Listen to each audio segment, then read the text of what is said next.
Assalamualaikum warahmatullahi wabarakatuh. Waalaikumsalam warahmatullahi wabarakatuh. Kesulitan ekonomi, kebetulan istrinya cakep, istrinya disuruh ngojek. Dah lo ngojek aja deh, gue nungguin setoran dah.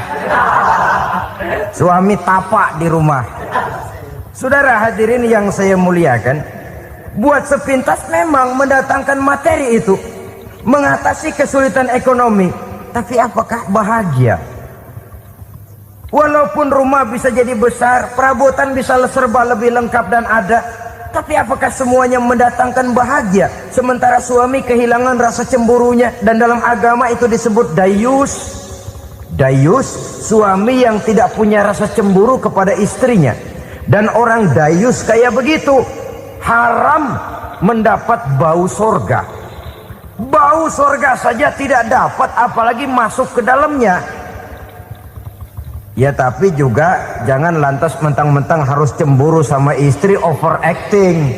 Suaminya nawar sayuran, laki pulang ngomel, lu pacaran ya sama tukang sayur.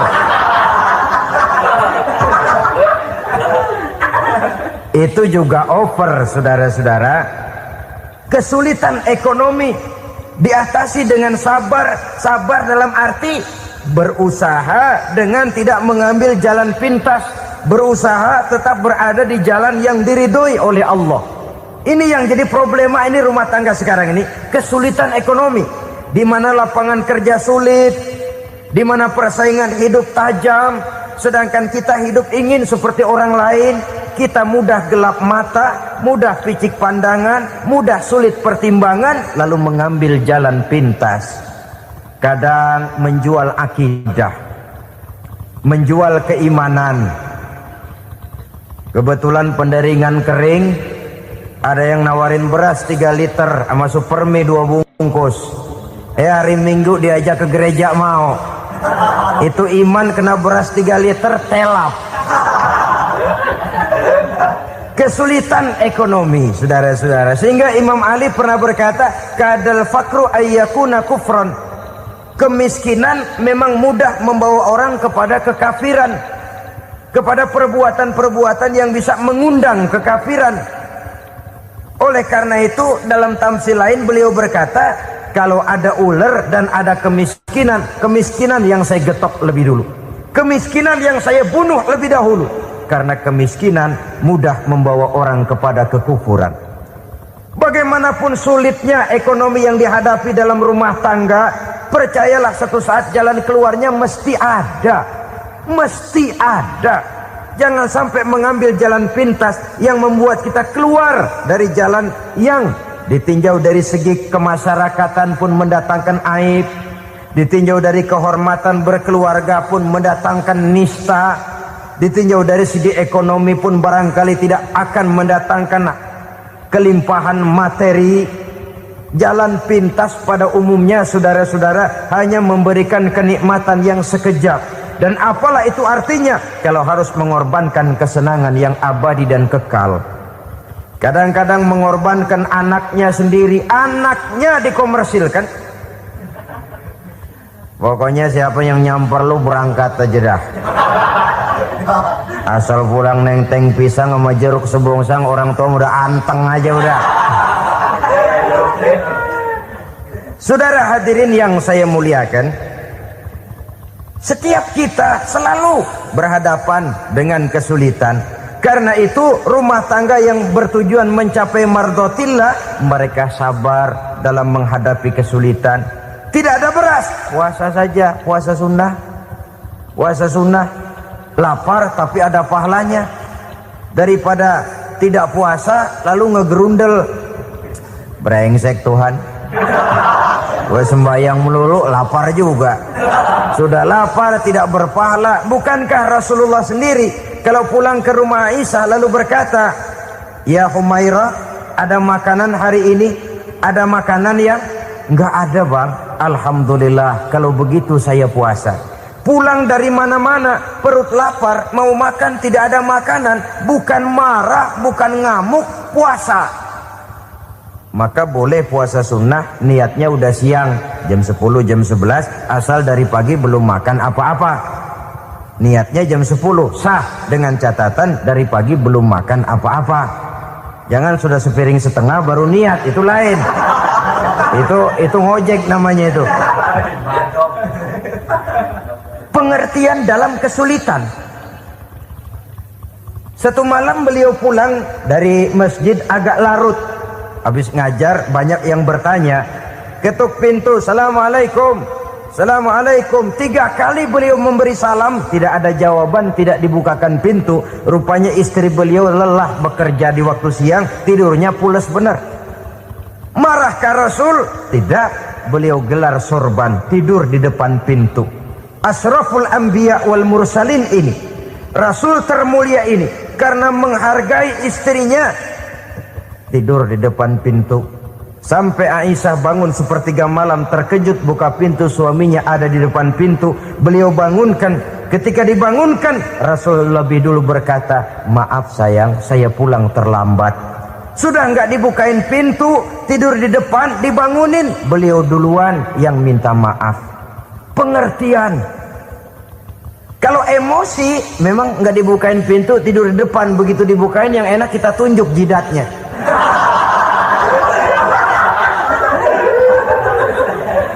Saudara hadirin yang saya muliakan, kesulitan di dalam kehidupan merupakan bagian daripada kehidupan. Bukan untuk ditakuti, tapi untuk diatasi. Bukan untuk dihindarkan, tapi dicarikan jalan keluarnya. Hadapilah kesulitan dengan baik sangka kepada Allah, dengan lapang dada, dan dengan tetap bersabar menghadapinya. Kenapa? Karena tujuan kita mendirikan rumah tangga, mencapai ridho Allah. Kalau anak kita perjualbelikan, kalau istri kita komersilkan, kalau akidah kita jual untuk mempertahankan rumah tangga, bukankah makin jauh saja rumah tangga itu dari ridho Allah? Ini tujuan utamanya. Yang ketiga, rumah tangga yang bertujuan mardotillah itu, suami istri yang merupakan fondasi di rumah tangga, suami sebagai pemimpin, istri sebagai pembina, selalu musyawarah dalam menyelesaikan persoalan. Walaupun istri ditakdirkan sebagai pemimpin dan suami sebagai pemimpin dan istri yang dipimpin, tapi agama menganjurkan musyawarah. Jangan mentang-mentang istri nyari duit, suami nyari duit, lalu menteleng. Segalanya mau diktator, segalanya mau sendiri. Rumah tangga yang bertujuan mencapai ridho Allah selalu didirikan atas dasar musyawarah. Sehingga apabila sesuatu itu dihasilkan dari suasana musyawarah, tidak akan melahirkan penyesalan di belakang hari. Kalau tidak, berjalan menurut seleranya masing-masing, belakangan timbul penyesalan, akhirnya main salah menyalahkan. Kalau sudah saling salah menyalahkan, itu artinya sudah saling mengungkit kekurangan masing-masing. Akibatnya tidak ada lagi saling menghargai. Jadi dengan demikian musyawarah di dalam menyelesaikan persoalan. Menghadapi kesulitan ekonomi, musyawarah. Menghadapi kenakalan anak, musyawarah. Akan membeli ini dan itu, sebaiknya juga musyawarah. Kalau merupakan hasil musyawarah, maka saudara-saudara hasilnya pun akan dihadapi oleh bersama. Enak rasakan bersama, tidak enak rasakan bersama. Kenapa? Tadinya musyawarahnya bersama-sama juga. Lah kalau hasil sendirian, giliran enak mungkin yang satu mau ikut, giliran tidak enak yang satu nuding, gua kata juga apa? Kan begitu akibatnya kalau tidak berdasarkan musyawarah lebih dahulu. Maka insya Allah hasil musyawarah ini setidaknya tidak akan mendatangkan sesalan di belakang hari nantinya. Saudara-saudara kaum muslimin rahimakumullah, ciri yang keempat, sepasang suami istri yang bertujuan mencapai ridho Allah dalam upaya mencapai rumah tangga bahagia itu tawakal apabila mempunyai rencana. Tawakal berserah diri kepada Allah. Bukan berserah diri dalam artian mutlak yang mengarah kepada fatalism atau predestination. Kita sering mengartikan tawakal secara salah. Belum apa-apa sudah menyerahkan diri kepada Allah. Emang semuanya terjadi menurut maunya Allah dah. Gak usah ngapa-ngapain, bagaimana Tuhan aja dah. Lapar juga nggak usah makan, kalau takdirnya kenyang pan kenyang. Ya udah lapar terus kita. Makan dulu, perkara nanti kenyang apa tidak, itu baru tawakal. Kalau sakit ke dokter, soal sembuh atau tidak, baru tawakal. Artinya usaha itu ada. Setelah suami berusaha, istri berusaha, selebihnya tawakal. Apa perlunya tawakal? Apabila berhasil tidak lupa daratan, apabila berhasil tidak lupa diri, apabila gagal tidak putus asa. Sehingga dengan demikian dari tawakal ini lahirlah pondasi yang kokoh membina rumah tangga yang bahagia dalam upaya mencapai keridhaan daripada Allah Subhanahu wa taala. Apapun yang kita laksanakan di rumah tangga, tujuan intinya tetap untuk mencapai keridhaan Allah. Beli kendaraan untuk mencapai ridho Allah, lalu dipakai ngaji, dipakai ke masjid dan sebagainya. Beli peralatan rumah tangga untuk mencapai ridho Allah. Mendidik anak untuk mencapai ridho Allah. Membantu keluarga untuk mencapai ridho Allah. Dan begitu selanjutnya. Tawakal apabila mempunyai rencana. Kemudian cirinya yang kelima, suami istri yang bertujuan mencapai ridho Allah selalu mempererat silaturahmi.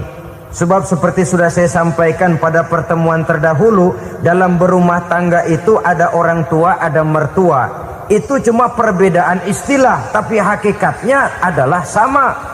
Jangan karena perbedaan istilah lalu menyebabkan kita berbeda sikap.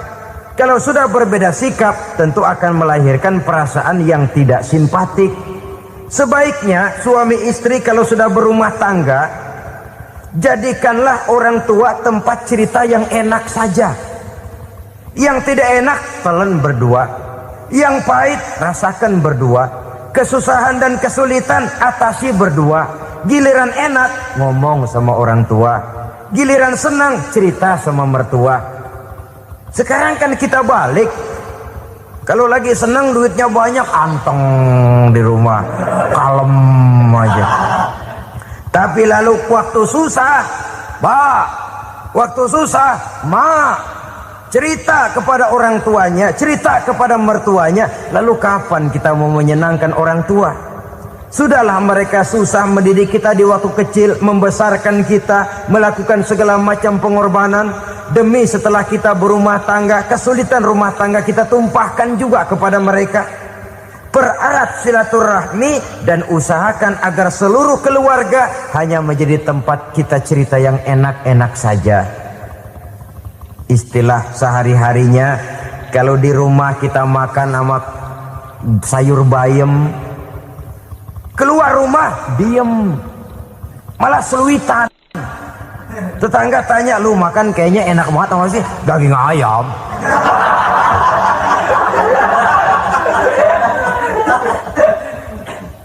Lalu tetangga kan akan berbisik, itu makannya tuh orang enak bener ya, rumah tangganya tiap hari makan sama daging ayam.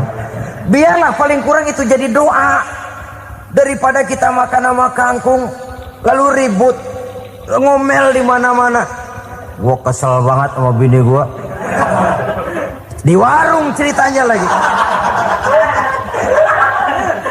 Kenapa? Saban sari gue direbusin kangkung mulu. Brengsek.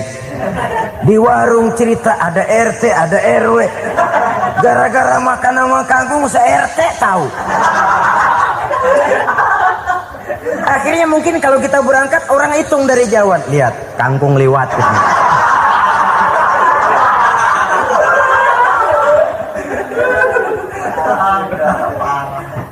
Bisa menjaga yang disebut security informasi, rahasia rumah tangga.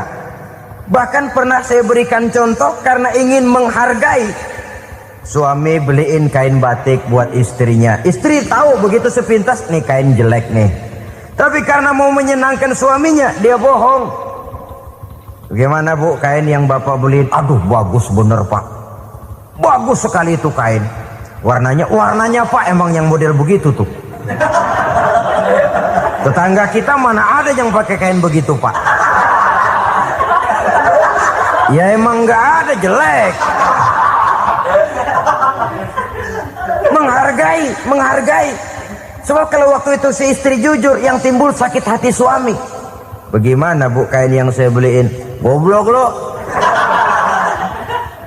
Kain begitu dibeliin di pasar juga banyak 1.400. Campur odol lagi. Sudahlah suami punya niat baik, sampai rumah digoblok-goblokin, tidak ada lagi rasa saling menghargainya. Begitu pentingnya mempererat silaturahmi ini, sampai Nabi berpesan, isnani la yanzurullahu ilaihima yaumal qiyamah qati'ur rahim wa jarus su'. Ada dua golongan manusia yang di akhirat nanti tidak akan dilihat oleh Allah, tidak akan diopeni oleh Allah, didiemin aja. Siapa mereka? Pertama, orang yang suka memutuskan silaturahmi. Yang kedua, tetangga yang jahat dengan tetangganya. Dua golongan manusia ini, pemutus silaturahmi, kemudian juga tetangga yang jahat dengan tetangganya, ini tidak akan dipandang oleh Allah di hari akhirat nanti. Jadi pererat silaturahmi, sebab kita ini zon politikan, makhluk yang bermasyarakat, yang tidak bisa hidup sendirian. Setiap kita memerlukan orang lain. Kita disebut kaya karena ada yang miskin. Kita disebut alim karena ada yang awam. Kita disebut berkuasa karena ada rakyat jelata. Tanpa rakyat tidak ada penguasa. Tanpa yang miskin tidak ada orang kaya. Kalau tidak ada yang jelek, siapa yang bilang cakep? Karena ngimbangi. Saudara hadirin, atas dasar ini mestinya kita selalu bersyukur dalam segala posisi. Tidak lalu salah terima kepada karunia yang diberikan Allah kepada kita.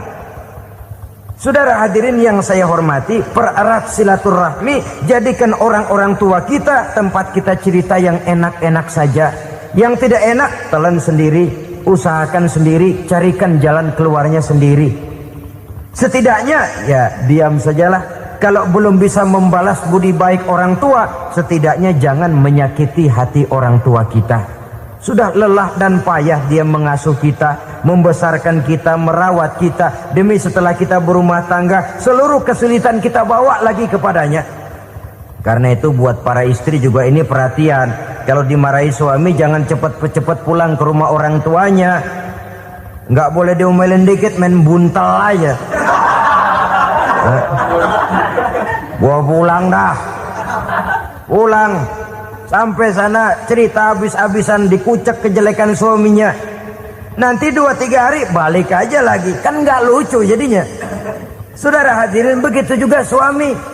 Mencaci maki habis istrinya, 2-3 hari bayar aja lagi. Konyol, istrinya sudah dicaci maki habis-habisan, dijeleki leluhur-leluhurnya, 2-3 hari baik lagi, mesraan lagi.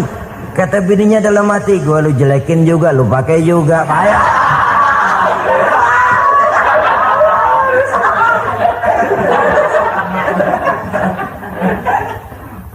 Saudara hadirin yang saya muliakan, itulah sebabnya pada awal tadi saya katakan perlunya kita mempunyai timbangan baik sebagai suami maupun sebagai istri. Nah, dari mempererat silaturahmi ini akan terjalin rasa kekeluargaan. Maka tradisi arisan keluarga itu bagus sesungguhnya untuk mempererat silaturahmi. Cuma celakanya bukan silaturahmi yang jadi tujuan, arisannya itu yang jadi tujuan. Akibatnya apa? Kalau belum narik mah semangat banget datang dah. Begitu udah narik aja udahan. Itu celakanya. Akhirnya silaturahmi jadi nomor 2, arisan semata-mata yang menjadi tujuan. Sesungguhnya itu bagus untuk mempererat silaturahmi. Karena kalau kita dengan kita sesama saudara sudah tidak saling mau mengenal, bagaimana dengan anak-anak kita? Bagaimana dengan cucu-cucu kita? 2-3 generasi yang akan datang tentu akan lebih saling tidak mengenal lagi. Baiklah ya, yang keenam, suami istri yang bertujuan untuk mencapai keridhaan Allah itu selalu berusaha tolong menolong di dalam kebajikan. Sebab Allah pesankan itu di dalam Al-Maidah ayat 6, wa ta'awanu 'alal birri wat taqwa Wala ta'awanu 'alal itsmi wal 'udwan. Bertolong-tolonganlah kamu di dalam kebaikan, di dalam bertakwa kepada Allah. Jangan bertolong-tolongan di dalam maksiat, di dalam dosa, dan di dalam usaha yang menimbulkan permusuhan. Kalau suami marah kepada seseorang, istri jangan ngipasin. Oh bang, yang begitu mah dibayain tuman. Bu, udah habisin aja dah. Anak-anaknya marahin sekalian. Ngipasin. Istri kesel sama tetangganya, suami ngipasin. Emang tuh tetangga kita, hahu. Habis orang dikipasin. Ta'awanu 'alal birri wat taqwa, bertolong-tolonganlah di dalam kebaikan. Istri malas ngaji, suami mendorong, memberikan sugesti. Suami malas berusaha, istri memberikan sugesti. Saling tolong menolong di dalam kebaikan dan takwa, dan jangan tolong menolong dalam dosa dan permusuhan. Kata suami, Bu, daripada kita melarat terus hidup, kita piara tuyul yuk. Kata istrinya, nah ini sudah menyimpang bang. Bersabarlah, bagaimanapun insya Allah kita tidak akan mati kelaparan. Piara tuyul itu nanti jadi pindah akidah, merusak iman, berteman dengan setan. Apalah artinya kekayaan dan kesenangan sebentar kalau harus mengorbankan kekayaan dan kesenangan yang abadi. Ini sudah alal ismi wal udwan, sesuatu yang mengandung dosa. Saudara hadirin yang saya hormati, kemudian yang keenam, berbaik sangka. Baik suami maupun istri sama-sama saling berbaik sangka.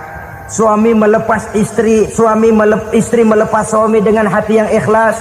Suami meninggalkan istri di rumah dengan jiwa yang bersih dan rasa yang aman. Ada rasa baik sangka, dan ini modal dasar. Kalau sudah dilandasi oleh buruk sangka, tentu yang lahir nanti adalah perasaan-perasaan yang tidak baik. Akibatnya sangat tidak menguntungkan.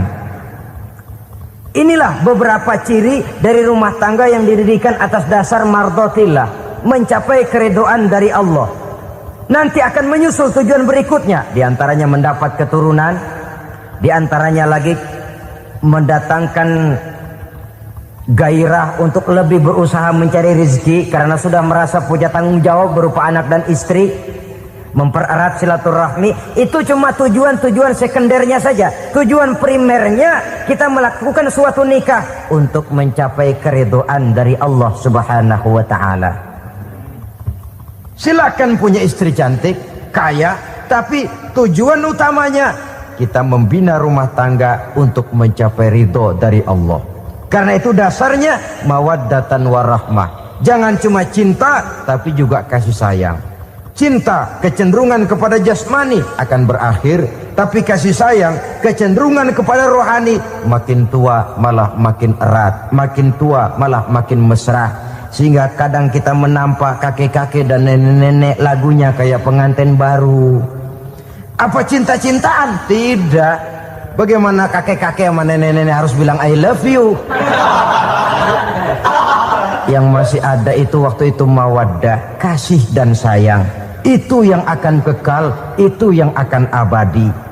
Tanpa materi orang sulit untuk bahagia, tapi materi semata bukan jaminan orang untuk bahagia. Nah, ciri yang terakhir dari rumah tangga yang bertujuan mencapai ridho Allah, sinar agama kelihatan di dalamnya. Baik suami maupun istri sama-sama orang yang taat melaksanakan ajaran agama.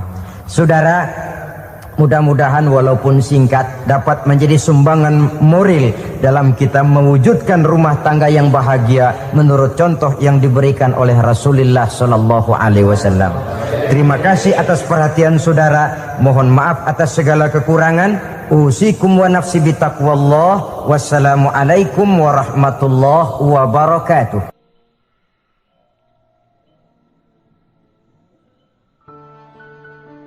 Assalamualaikum warahmatullahi wabarakatuh. Ala alihi wa sahbihi ajma'in, amma ba'du. Saudara-saudara kaum muslimin rahimakumullah.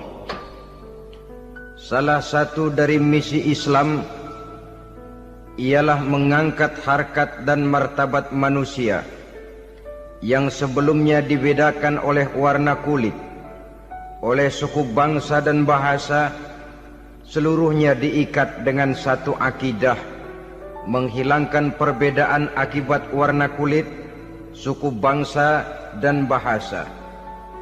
Termasuk dalam upaya itu betapa Islam telah mengangkat harkat dan martabat kaum wanita. Maka pada pertemuan kali ini kita akan membicarakan tentang peranan wanita sepanjang pandangan agama. Sebelum Islam datang, nasib perempuan nyaris hanya berputar di segitiga saja. Dapur, sumur, kasur. Kasur, sumur, dapur. Seolah-olah wanita terpaut dengan 3 itu tadi. Seolah-olah wanita tidak bisa berbuat lebih banyak daripada itu.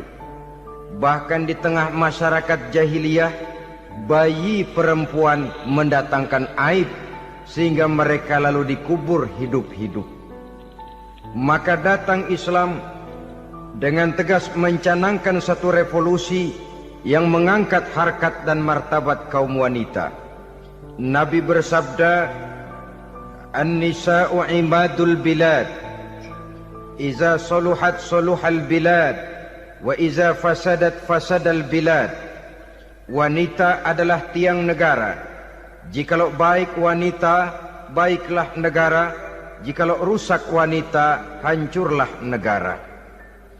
Dalam berbagai ayat Al-Quranul Karim menjelaskan tentang wanita dan peranannya. Al-Quran bercerita tentang Siti Hawa. Al-Quran bercerita tentang anak perempuan Nabi Adam, Iklimah dan Labuda, yang menyebabkan Habil dan Qabil saling berbunuh-bunuhan. Al-Quran menceritakan bagaimana ibunya Nabi Musa mendapat wahyu untuk menghanyutkan anaknya di hilir sungai Nil. Al-Quran bercerita tentang Siti Maryam, ibu daripada Nabi Isa. Al-Quran bercerita tentang 2 putri Nabi Yusuf, yang akhirnya salah satunya menjadi istri daripada Nabi Musa. Pun Al-Quran bercerita tentang Ratu Balkis, seorang wanita yang menjadi penguasa di negeri Sabah, yang demikian besar pengaruhnya dan wawasannya. Dan banyak lagi Al-Quran menceritakan keadaan kaum wanita, sampai-sampai dalam Al-Quran ada satu surah yang dinamakan surah An-Nisa. Ini seluruhnya berarti bahwa Al-Quran telah menempatkan kaum wanita dalam satu posisi yang mulia dan terpuji. Al-Quran memberikan emansipasi, bahwa wanita berhak mengejar kemajuan sebagaimana halnya kaum laki-laki. Tetapi sungguh pun demikian, Al-Quran tetap memberikan batasan-batasan sepanjang emansipasi itu tidak bertentangan dengan kodrat kewanitaan itu sendiri. Kalau persamaan dan kemajuan, kalau emansipasi dan hak asasi sudah tidak sesuai lagi dengan kodrat kewanitaan, pada akhirnya bukan mengangkat harkat dan martabat kaum wanita, justru malah merendahkan derajat dan martabat kaum wanita itu sendiri.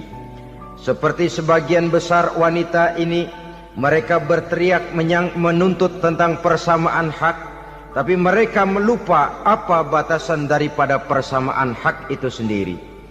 Sesungguhnya Islam dengan segala konsepsinya yang mengangkat martabat kaum wanita itu memberikan keleluasaan kepada kaum wanita untuk maju bersama laki-laki sepanjang tidak menginjak-injak kodrat kewanitaan itu sendiri. Kalau sudah sampai kepada menginjak kodrat kewanitaan, maka akan merendahkan martabat kaum wanita. Sebab apa? Secara fisik dan psikis, agaknya memang laki-laki sudah ditakdirkan oleh Allah untuk menjadi pembimbing bagi kaum wanita. Walaupun tidak tertutup kemungkinan wanita tampil sebagai pemimpin, tetapi dari segi fisik biologis misalnya, laki-laki itu diciptakan kekar, kuat, untuk memikul dan melaksanakan tugas-tugas yang berat. Sedangkan perempuan pada umumnya adalah lembut, ayu, lemot, denok, geboy, dan lain sebagainya. Maka kalau kita baca sejarah, Allah itu belum pernah mengutus rasul perempuan. Semua rasul laki-laki. Sebab apa? Secara fisik biologis tugas kerasulan lebih dimungkinkan oleh seorang laki-laki. Tugas rasul itu berat. Kadang-kadang perang, dicaci maki, berhadapan dengan ujung tombak, ujung pedang dan lain sebagainya. Makanya seluruh rasul laki-laki, dan Allah belum pernah mengutus rasul perempuan. Dari segi lain, perempuan itu banyak terhalang untuk melaksanakan ajaran agama. Misalnya 1 minggu dalam sebulan perempuan itu terkena cuti khusus, mengalami masa menstruasi, tidak sholat, tidak puasa, tidak melaksanakan ajaran agama yang tidak dibolehkan pada saat menstruasi itu.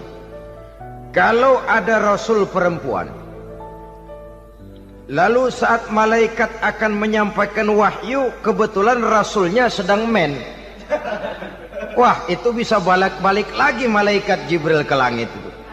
Mau turun nyampein wahyu, balik lagi ke atas, ditegur, kenapa balik lagi Jibril? Rasulnya lagi head.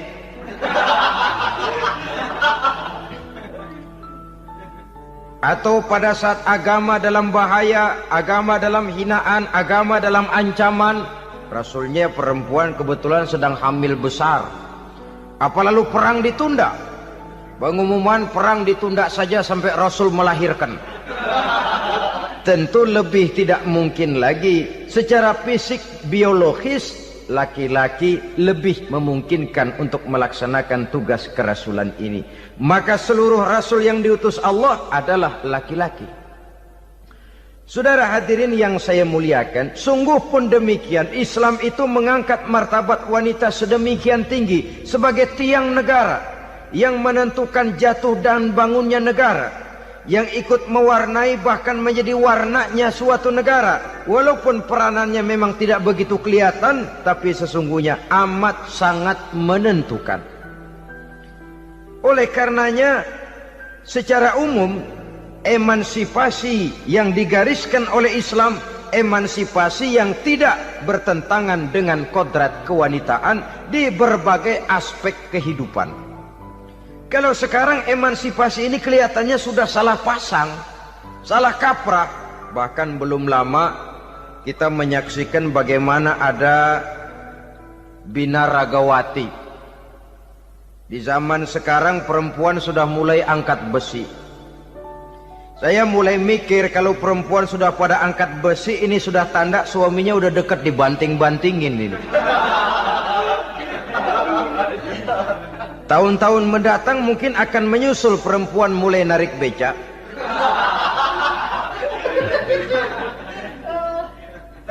Nampaknya kan sudah tidak lagi mengindahkan kodratnya sebagai wanita. Ada olahraga yang hanya pantas dikerjakan oleh laki-laki.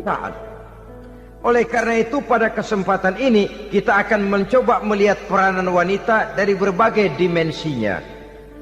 Yang pertama, peranan wanita sebagai istri. Adalah Rasul memilih istri pertamanya Sayyidatuna Khadijah radhiyallahu anha. Kalau pilihan utama beliau pertama kali nikah dengan Siti Khadijah, jelas itu pilihannya bukan karena kecantikan. Kenapa? Beliau nikahi Siti Khadijah dalam usia 40 tahun Khadijah dan 25 tahun Rasul. Statusnya janda pula. Kalau beliau seorang pemburu kembang, pemburu bunga, kenapa mesti nikah dengan janda berumur 40 tahun? Sedangkan beliau waktu itu masih berumur 25 tahun. Apa sasaran utamanya? Bisa kita lihat nanti. Setelah beliau diangkat menjadi Rasul, ternyata Khadijah lebih daripada seorang istri, beliau masuk ke dalam staf Nabi. Orang lain beliau belum beriman, beliau malah beriman lebih dahulu sebagai perempuan pertama yang masuk Islam. Orang lain memusuhi Nabi, beliau malah mengorbankan hartanya untuk membantu perjuangan Nabi. Istri setia semacam ini, dengan peranannya sebagai istri yang sedemikian rupa, memberikan andil yang sangat besar bagi kesuksesan dan keberhasilan seorang suami. Sebaliknya, seorang istri bisa mempengaruhi suaminya.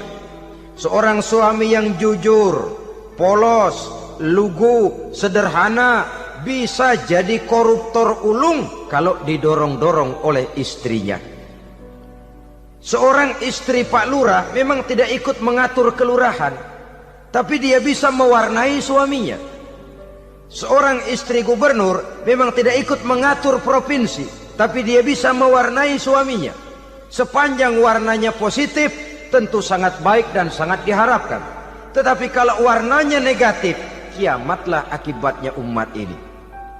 Oleh sebab itu, peran pertama dari kaum wanita sesungguhnya adalah sebagai istri yang mendampingi suami untuk mengolah dan melaksanakan tugas-tugas besar. Dari seorang yang paling kecil sampai kepada seorang yang punya jabatan paling tinggi sekalipun, pengaruh dan peranan istri memang sangat menentukan. Saudara hadirin kaum muslimin rahimakumullah. Itulah sebabnya Nabi menikah dengan Siti Khadijah. Dan lebih dari itu, sebelum menikah dengan Nabi, Siti Khadijah itu sudah terkenal sebagai pengusaha wanita, business girl kalau bahasa sekarang ini. Bahkan jaringan-jaringan bisnisnya tidak hanya Mekah saja, tidak hanya antar kota, bahkan sudah antar negara, dari Mekah ke Syam, dari Mekah ke Madinah dan lain sebagainya, yang bahkan kita tahu Rasul pada mulanya pun ikut membantu perdagangannya Siti Khadijah radhiyallahu anha ini. Jadi kalau bercermin dari karier Siti Khadijah, boleh saja wanita bergerak di bidang bisnis, asal memang profesi, bukan karena dengan senjata dan modal kecantikan lalu membujuk dan meraih orang sampai telap sehingga bisnisnya berjalan lancar dengan jalan menjual kecantikannya. Tidak, bergerak di bidang bisnis yang memang profesinya di situ. Tidak ada salahnya. Bisa saja perempuan menjadi business girl seperti yang dicontohkan oleh Siti Khadijah radhiyallahu anha ini. Sebab itu, kontes-kontesan yang hanya bertitik kepada rupa yang ayu saja, rupa yang cantik saja, sesungguhnya bukan hanya tidak bermanfaat, tapi saya pikir juga sangat tidak mendidik. Yang mengajar anak-anak remaja putri kita untuk berlomba-lomba hidup dalam kepalsuan. Alis mata palsu, hidung pesek dimancungin, palsu, operasi plastik. Alis matanya dikerik, bikin yang palsu. Tai lalat lagi bikin yang palsu. Gincu bibir dimerahin, palsu. Seluruhnya hidup dalam kepalsuan. Akan lebih baik kalau kita ini misalnya mengadakan kontes yang menitik beratkan kepada ketinggian IQ, kecerdasan, kemampuan, skill, keahlian dan kemampuan. Tidak hanya dititik beratkan kepada rupa yang ayu dan cantik semata-mata. Sebab di samping manfaatnya diragukan, juga sangat tidak mendidik buat generasi yang akan datang. Terutama ibu-ibu, peran utama wanita sesungguhnya adalah sebagai istri mendampingi suami dalam melaksanakan tugas-tugas besar. Satu hari, serombongan ibu-ibu pernah datang menghadap Rasul mengajukan satu resolusi. Protes kalau bahasa kita sekarang. Ya Rasul, ada apa bu? Kalau laki-laki sih enak. Enak bagaimana? Iya, kalau orang laki-laki sholat, perempuan sholat. Laki-laki puasa, perempuan puasa. Laki-laki pergi haji, perempuan pergi haji. Laki-laki menuntut ilmu, perempuan bisa menuntut ilmu. Tapi kalau laki-laki pergi jihad, perang membela agama, kami perempuan tidak bisa ikut jihad perang di medan pertempuran. Padahal pahala jihad sangat besar dan kami ingin mendapat pahala jihad. Tidak adil kalau begini ya Rasul, izinkan kami pergi jihad. Ini perempuan di zaman Rasul, kalau ada kebaikan tidak bisa ikut, rasanya rugi bukan main, lalu protes. Apa jawab Rasul? Beliau senyum. Ibu-ibu jangan khawatir, walaupun ibu-ibu tidak maju ke medan perang, ada ibadah yang pahalanya sama dengan pahala jihad itu. Apa ya Rasul? Beliau menjawab, jihadukunna fi baitikunna. Jihadnya ibu-ibu, jihadnya kaum wanita adalah di rumah tangganya sebagai istri. Memasak makanan suaminya, mencuci pakaian istrinya, mengasuh, merawat dan membesarkan anak-anaknya, itu seluruhnya bagian daripada ibadah yang pahalanya tidak kurang dengan pahala jihad. Kenapa? Al-Quran itu memberikan sesuatu sesuai dengan kedudukannya. Kalau perempuan pergi perang jihad membela agama, musuhnya laki semua, kayak apa perangnya? Itu musuhnya bisa nggak mau pakai pedang, perangnya udah gulat aja udah. Sehingga Rasul lalu memberikan satu jalan keluar yang membuat wanita-wanita itu lega. Jihadukunna fi baitikunna. Ibu-ibu sih tidak usah khawatir, jihad ibu adalah di rumah tangga ibu-ibu semua. Sejak bangun tidur sampai tidur kembali, nyaris kaum ibu itu 24 jam pekerjaannya. Sebagai istri, dia melaksanakan jihad di rumah tangganya. Peranan wanita yang pertama adalah sebagai istri, yang walaupun tidak kelihatan dan menonjol seperti halnya laki-laki, tapi sangat mewarnai, bahkan menjadi warna dari tugas apapun yang dihadapi oleh suaminya. Dulu ada seorang orator, kalau pidato hebat bukan main. Kalau dia bernada gembira, semua orang senyum. Kalau dia bercerita tentang sesuatu yang sedih, satu masjid orang nangis. Orang tanya kepadanya, Pak, bisa pidato begitu hebat, siapa yang bikin? Ya saya sendiri. Istrinya dari belakang bilang, tidak, yang bikin pidatonya hebat saya. Kata suaminya, mana bisa, saya, kata istrinya. Kalau saudara tidak percaya, tunggu Jumat depan, dia khutbah Jumat, saya akan bikin khutbahnya tidak hebat, kata istrinya. Sudah hari Rebo, siap-siap mau bikin konsep khutbah, baru mau nulis, datang istrinya, Bang, tolong pegangin anak, saya mau ke warung. Mau bikin konsep lagi, kata istrinya, Bang, tolong ini, tolong itu, tolong ini. Sampai mau berangkat khutbah Jumat, khutbah belum selesai dibikin. Begitu naik mimbar, kehabisan bahan. Sudah 10 menit masih ama ba'du. Ini yang dengar heran, ini orang kok bicaranya bisa cuma amat sama badu saja. Di situ kelihatan saudara-saudara betapa peran serta istri yang walaupun tidak kelihatan oleh pandangan mata yang zahir, tapi teramat sangat menentukan.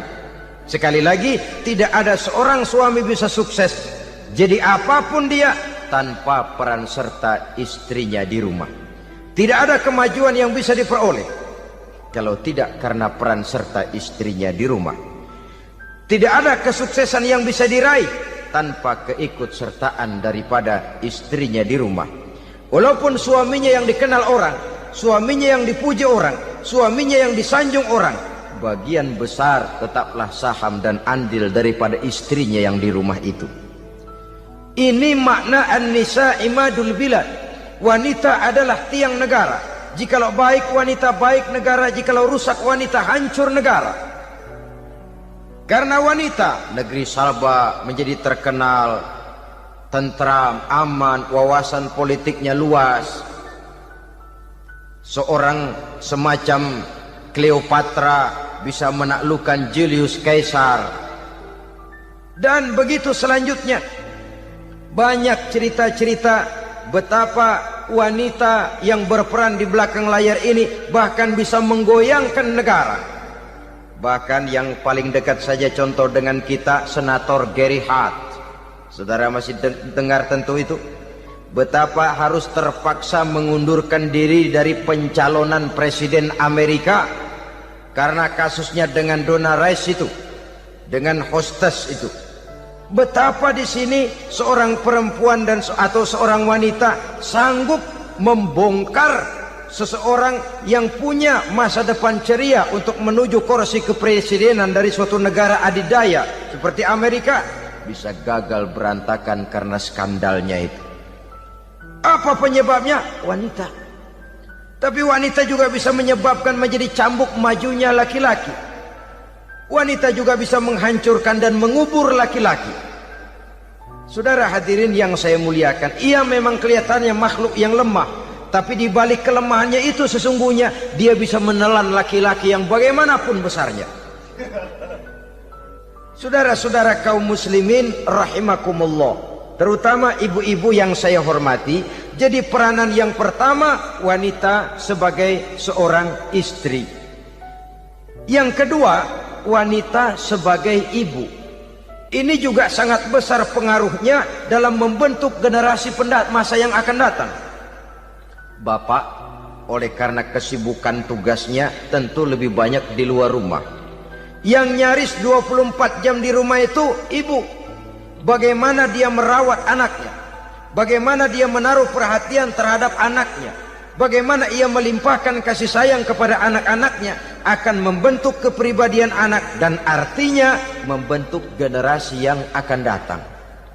Kalau seorang ibu sudah cuek-cuek saja kepada anaknya, padahal Quran mengatakan al-jannatu tahta aqdamil ummahat, surga di bawah telapak kaki ibu.